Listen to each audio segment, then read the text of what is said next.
Quero convidar a igreja a que esteja nesse momento abrindo a palavra de Deus no Salmo de número 84.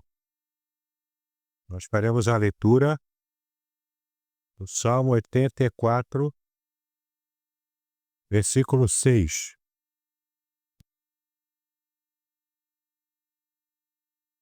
Salmo de número 84, versículo 6. Todos acharam? Salmo de número 84, versículo 6, que diz o seguinte: Quando passa pelo vale árido, faz dele um manancial. De bênçãos o cobre a primeira chuva. Vamos ver novamente. Quando passa pelo vale árido, faz dele um manancial. De bênçãos o cobre a primeira chuva. Como nós já temos anunciado, vamos meditar nessa noite sobre o tema Transformando o Vale de Baca em Fonte de Vida. Na versão que nós lemos aqui aparece a expressão vale árido, mas a gente consegue perceber que em outras versões, também em português, aparece a expressão vale de Baca. E nós já veremos o que significa tudo isso. O Salmo 84 é um salmo muito interessante porque ele é um salmo de peregrinação. Para aqueles que estão habituados a estudar a Bíblia, sabem que as pessoas estavam continuamente se encaminhando, os peregrinos estavam continuamente se encaminhando para Jerusalém, de várias localidades do mundo, de vários países daquela região, estavam então se encaminhando em procissões para Jerusalém, a fim de participarem das festividades anuais, das principais festividades anuais, especialmente Páscoa, Festa dos Tabernáculos, Festa da Colheita, enfim. Estavam sempre se encaminhando para Jerusalém, especialmente talvez a festa mais importante do calendário judaico, além da Páscoa, o Yom Kippur, que era também uma festividade especial quando se fazia aquela festa da expiação, onde o sumo sacerdote, uma vez por ano, nesse período, matava o cordeiro e expiava o pecado de todos os devotos, todos os fiéis que estavam ali se encaminhando. Então, nesse processo de peregrinação, as caravanas iam andando, longas caminhadas, tudo feito a pé, até chegar a Jerusalém, a ponto de poderem participar dessas festas especiais. E há vários salmos que são entoados durante essas peregrinações. Então o povo ia andando nas caravanas e cantando os salmos para já ir aquecendo os corações, preparando os corações para quando chegassem em Jerusalém, já estarem também com a sua fé inabalável, a ponto de bala, para continuar nessas festividades e então estarem adorando o Senhor. Era um momento de muito esforço, de muita fé, de muita confiança depositada no Senhor. Então, o Salmo 84 é um salmo desse. É um salmo de peregrinações. É um dos salmos que era cantado e entoado durante o período em que o povo estava se encaminhando para o templo em Jerusalém. Ora, em toda a história de Israel, houve um tempo em que o local de adoração não era mais Jerusalém, mas o tabernáculo estava montado em Siló. Mas depois dessa época, a época dos juízes, veio a época dos reis. Então, de fato, o tabernáculo ficou montado de modo mais permanente em Jerusalém, e a partir de Davi e Salomão, então se constrói, especialmente em Salomão, se constrói o templo de Deus em Jerusalém. onde hoje está aquela cúpula da rocha lá em Jerusalém. É ali que ficava o templo. Então, por que eu estou dando essa explicação toda? Porque este salmo, ele começa falando para nós sobre os elogios ao templo. Por isso que era o coração dos peregrinos batendo no compasso de chegarem ao templo para poderem estar ali adorando o Senhor, porque esse era o clímax da sua viagem. Olha como que o texto começa. Quão amáveis são os teus tabernáculos, Senhor dos exércitos. A minha alma suspira e desfalece pelos atos do Senhor. Olha que poesia magistral, palavra maravilhosa. Quantas vezes a gente perde essa dimensão da sacralidade de estarmos num ambiente dedicado, separado para adorar o Senhor. É claro que não estamos falando aqui que, por exemplo, que o púlpito ele é tão sagrado que você não pode nem tocar nele, como se ele fosse com o mesmo poder e autoridade, por exemplo, da Arca da Aliança no passado. Não é disso que estamos nos referindo, mas estamos nos referindo a esse sentimento de que você não está aqui nesse ambiente entrando num lugar qualquer. Aqui não é a casa da mãe Joana, onde você faz o que quer. O nosso saudoso pastor Adair sempre fazia questão de lembrar disso. Inclusive, aqueles mais antigos vão lembrar de como ele tinha zelo pelas cadeiras onde os irmãos estão sentados hoje. Enquanto isso mexia com o coração dele, quando via pessoas sentadas de qualquer maneira, desleixados aqui. Esse sentimento de que estamos no templo, na casa de Deus, deve ainda estar motivando o nosso coração, tanto para estarmos aqui, temos o desejo, o anelo de estarmos aqui, quanto também enquanto estamos aqui, a nossa mente e o nosso coração deve estar inteiro aqui. Não com o coração dividido, pensando na morte da bezerra. Não com o coração e a mente totalmente divididos por causa de algum compromisso, por causa de ficarmos rodando o nosso celular para cima e para baixo. Mas estamos com o coração inteiro porque sabemos que aqui o Senhor fala, aqui o Senhor está presente. E além disso, o texto fala: minha alma suspira e desfalece pelos atos do Senhor. O meu coração e a minha carne exultam pelo Deus vivo. O pardal encontrou casa e a andorinha ninho para si, onde acolha os seus filhotes, perto dos teus altares, Senhor dos exércitos, Rei meu e Deus meu. Ora, aqui é o princípio bíblico do Antigo Testamento também, que diz que o que pode no que é menor, também pode no que é maior. Ou seja, se Deus faz questão de cuidar, de abençoar, de proteger, e se o templo acolhe os pardais que fazem ninho do templo, quanto mais o templo acolherá com amor, com carinho, com aconchego, os peregrinos que estavam andando de tão longe para poderem chegar ao templo e adorar ao Senhor. Percebe aqui? Esse é o desejo, é o anelo do salmista.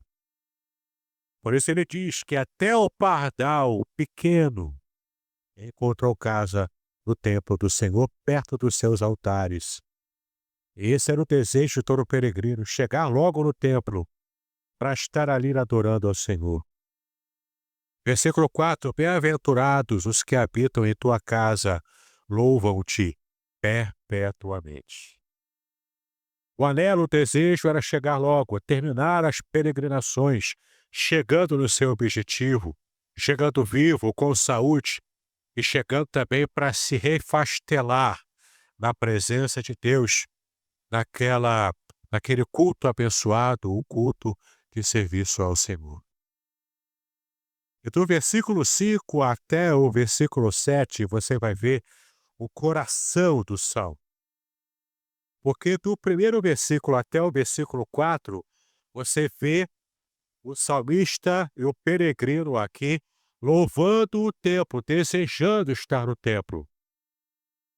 E efetivamente, do versículo 5 até o versículo 7, é o salmista colocando o pé na estrada. É o peregrino colocando o pé na estrada para efetivamente chegar em suas peregrinações ao templo. E aqui o versículo 6, que nós já lemos, e é o coração da nossa mensagem dessa noite, ele fala o seguinte: quando esse peregrino passa pelo vale de Baca, pelo vale árido, pelo vale desértico, ele faz isso. E quando ele passa por esse válido nas suas peregrinações, esse peregrino faz do vale um manancial, uma fonte de bênçãos. Então o Senhor responde a essa atitude respeitosa, religiosa, com o coração completamente entregue à vontade de Deus desse peregrino. E como que Deus abençoa no vale de Baca, no vale árido, de bênçãos o cobre a primeira chuva. Entenda os irmãos, que enquanto o peregrino está andando nesse vale árido, no vale de Baca, esse peregrino tem a responsabilidade e tem o seu coração tão entregue às coisas de Deus, que ele está passando por um vale desértico. E nesse vale encontram-se árvores, plantas. E aqui os especialistas, os linguísticas do hebraico, daí entra a palavra Baca, porque a palavra Baca poderia se referir a algumas coisas.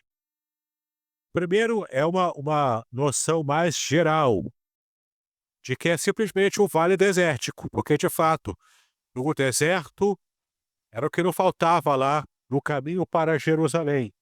Jerusalém, inclusive, está em cima de um deserto. Toda aquela região é desértica. E os desertos do Oriente Médio, especialmente os desertos lá de Jerusalém, de Israel, são desertos diferentes, por exemplo, se você compara com o deserto do Saara. Porque o deserto do Saara ele é composto por areia.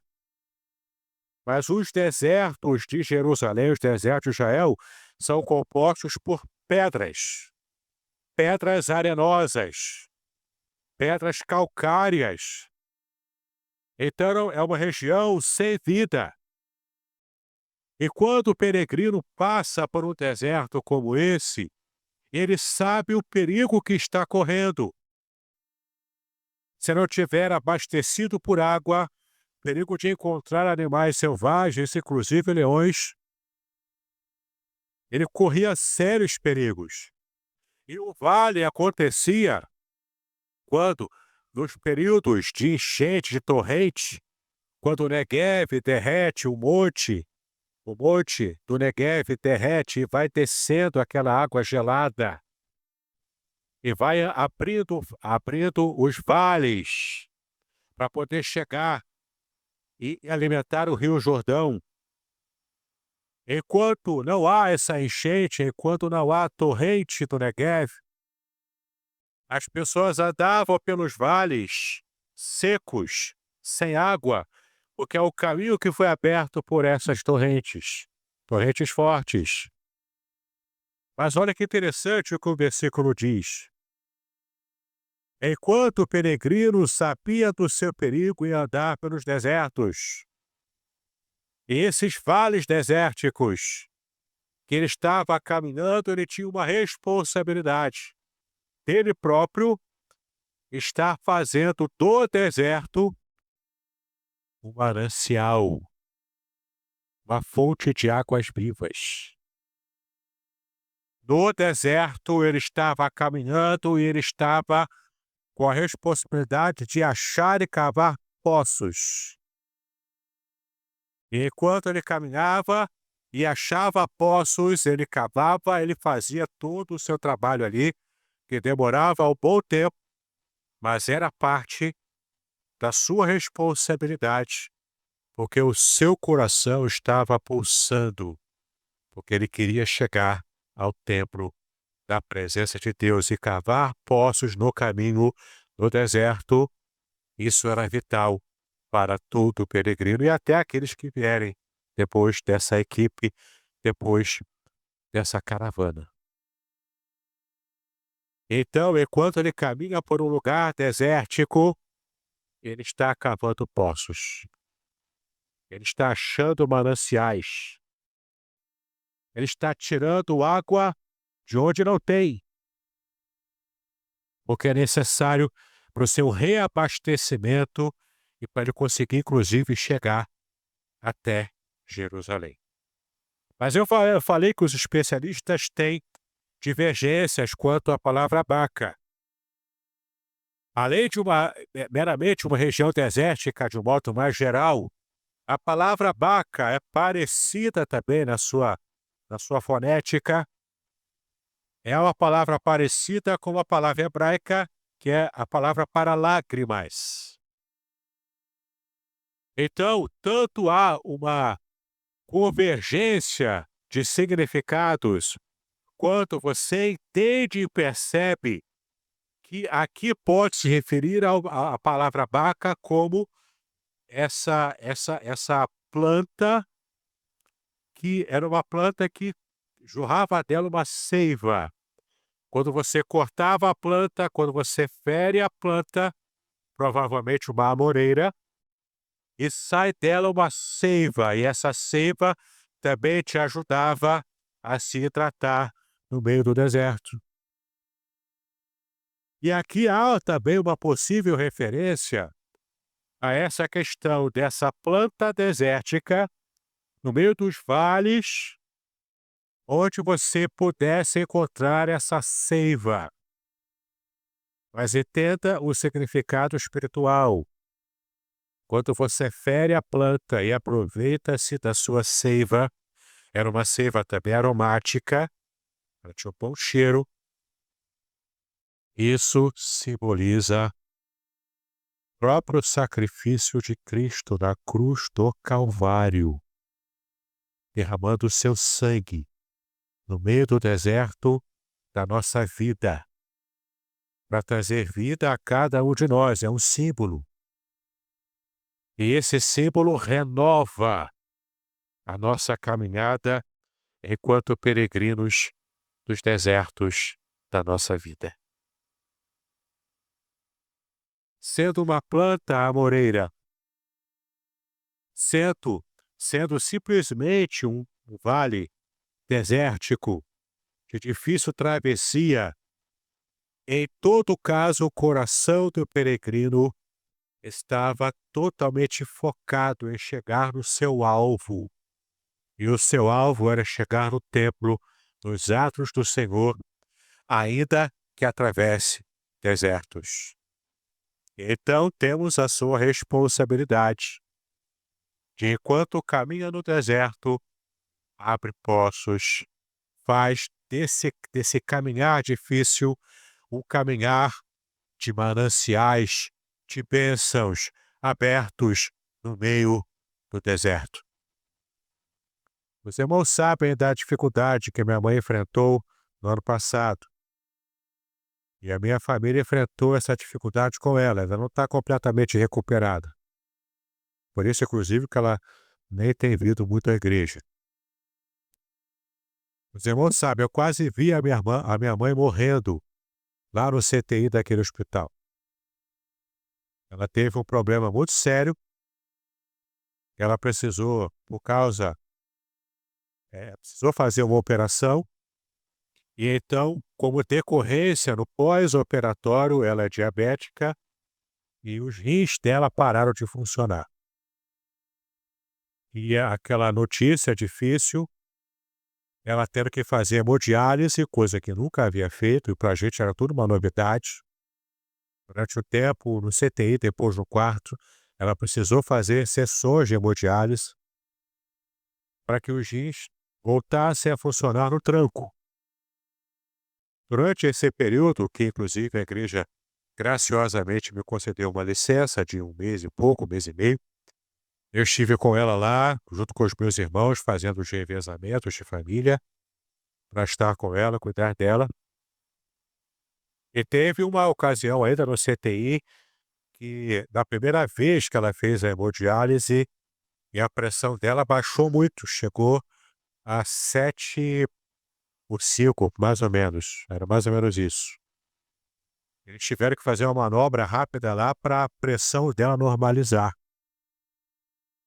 E aquilo me assustou, eu estava no plantão no CTI naquele dia. Eu quase vi minha mãe morrendo naquele dia. Fiquei muito assustado naquele dia. Foi um deserto. Quantos aqui enfrentam desertos na vida? Quantos aqui conseguem fazer como a minha mãe fez? No momento de uma notícia muito difícil, quando ela já estava quase terminando o seu estado, a sua estada lá no hospital, no quarto já, mas ela recebeu uma notícia difícil, nós também recebemos com ela, e ela recebeu louvando ao Senhor, cantando louvores alto para todos escutarem. Quantos aqui, como eu também me incluo nessa pergunta, nesse desafio, quantos de nós conseguimos cantar louvores quando recebemos uma notícia muito difícil, que pode inclusive colocar em xeque o conforto e o seu futuro para o resto da vida?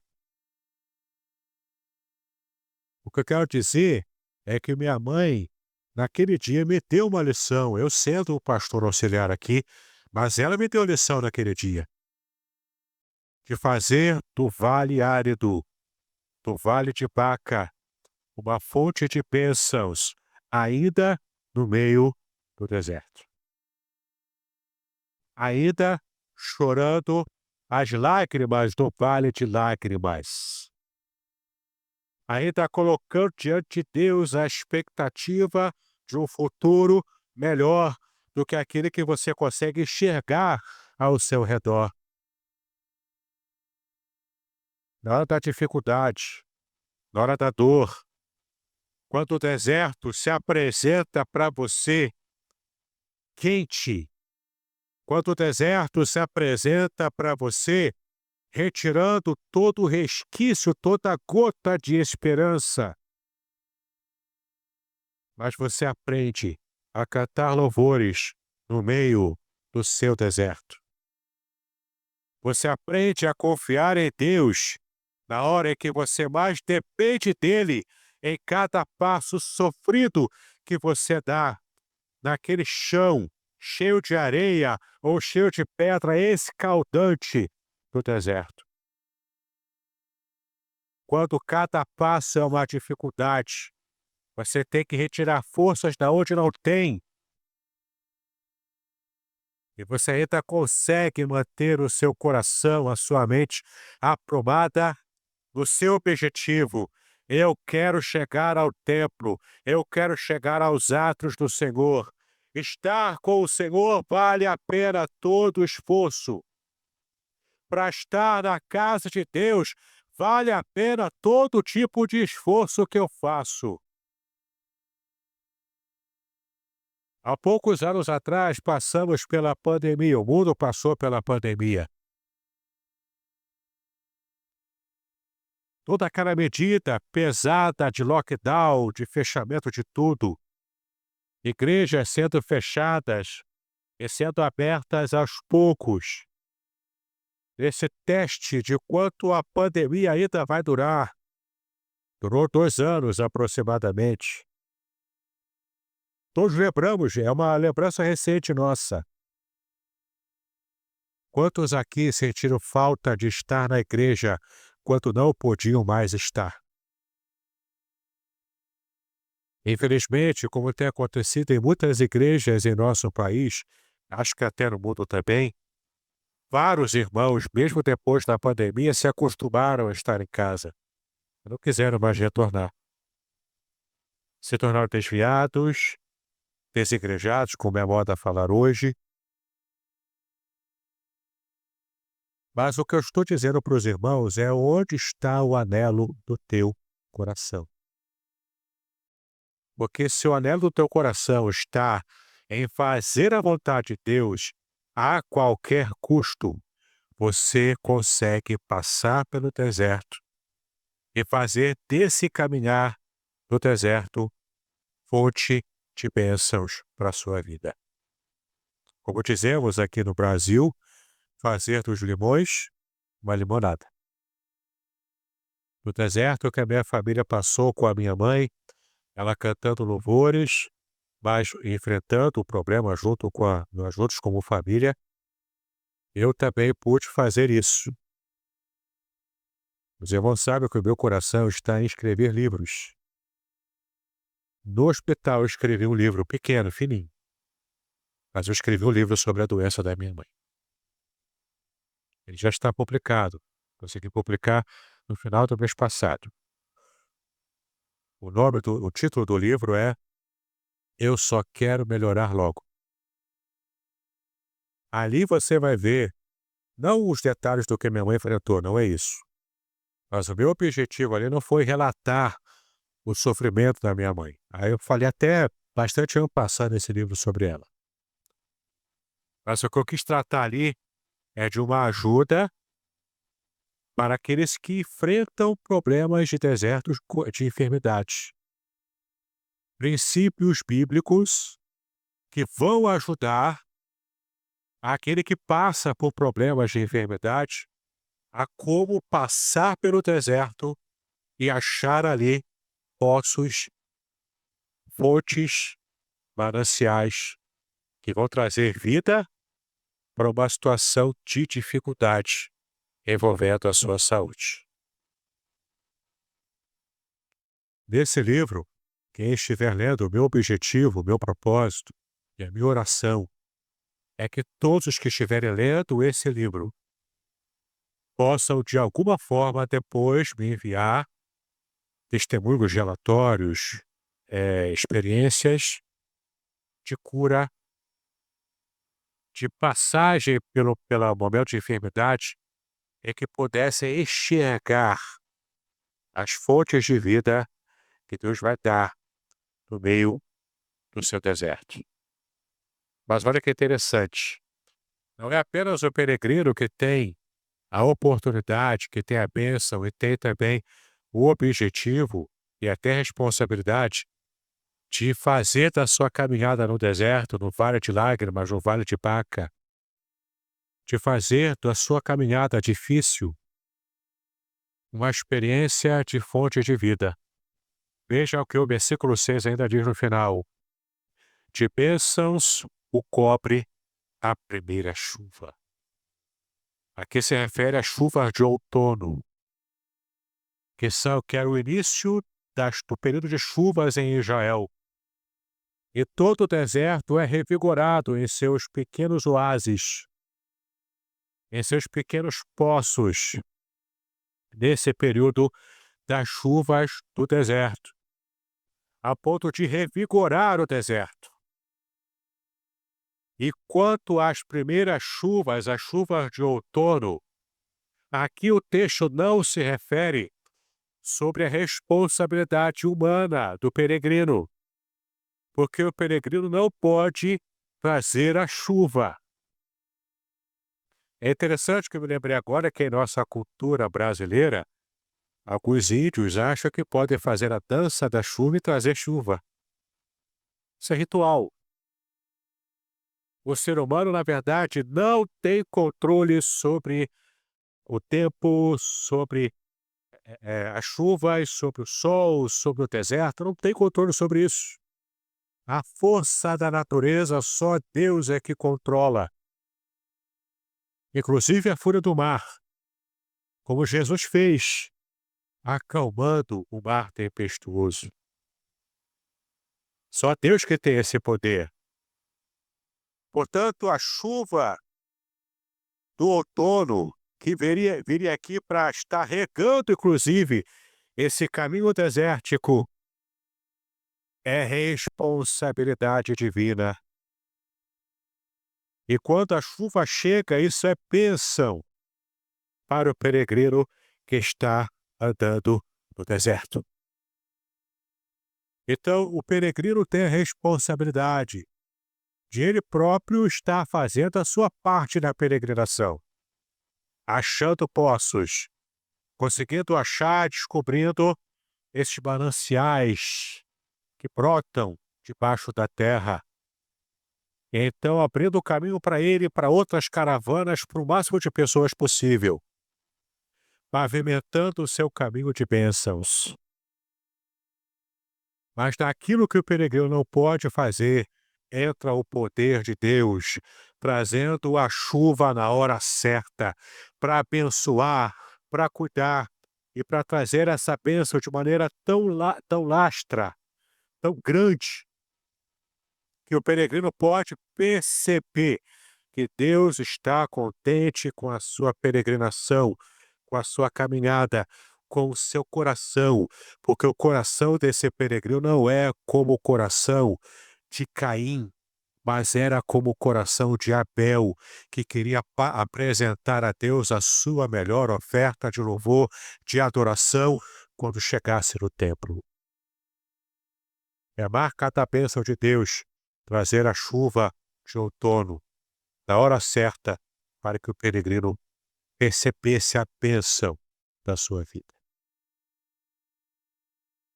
Meu querido, esse salmo ele fala para nós como o peregrino faz e o que chega para ele como resultado. Veja o versículo 7.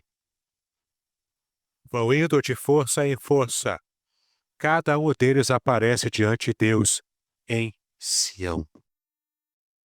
Cada etapa, cada fase, cada força rejuntada, recolhida, ele usa para poder chegar ao seu objetivo. E de força em força, Deus vai renovando a vida do peregrino. E olha que interessante o que está lá em Isaías 41, versículo 18, que lemos aqui no início do nosso culto. Nessa promessa de Deus, em que o peregrino vá caminhando e progredindo de força em força, o texto diz: transformarei o deserto em lagos e a terra seca em fontes de água. Em João 7,38, Jesus também disse: quem crê em mim, como diz a Escritura, do seu interior fluirão rios de água viva. No deserto que enfrentamos, nós encontramos a água viva que é o Senhor Jesus. Chuvas de bênçãos prometidas para aquele que está sedento e caminhando no deserto. Meu querido, minha querida, a sua vida pode estar enfrentando hoje um deserto.